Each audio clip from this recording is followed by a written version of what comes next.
Catriona Gray, sinupalpal ang Vicat rumor, beauty queen, inaming nagulat din sa biglaang pag-uugnay sa kanila ni Mayor Vico Soto.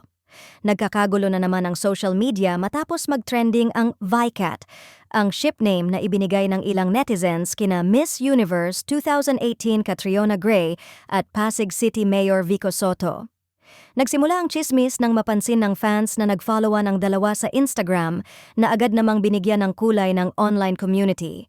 Ayon sa mga netizens, malakas ang chemistry, may something, at bagay sila, dahilan para lalong kumalat ang haka-haka sa social platforms. Pero tila hindi inasahan ni Catriona na lalaki ng ganito ang issue, lalo pat simpleng mutual follow lang umano ang nangyari. Sa isang panayam sa Megaball, diretsahan niyang hinarap ang rumor. Sa video na ibinahagi online ng Inquirer, makikitang natatawa pero halatang nagulat ang beauty queen sa chismis.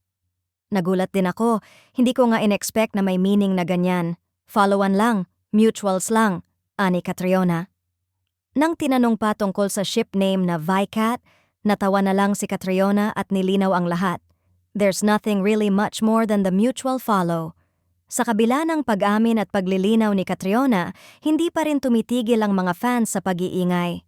May ilan pa ring umaasang baka magsimula ito sa simpleng follow at mauwi sa isang nakakakilig na real-life connection. Pero para kay Catriona, malinaw, walang romantic meaning ang nangyari. Samantala, patuloy namang nagbibigay ng kani-kaniyang opinyon ang publiko. May mga natuwa, may mga napasana all, at meron ding nagsasabing dapat tigilan ang pagbuo ng haka-haka lalo na kung batay lamang sa simpleng social media interaction.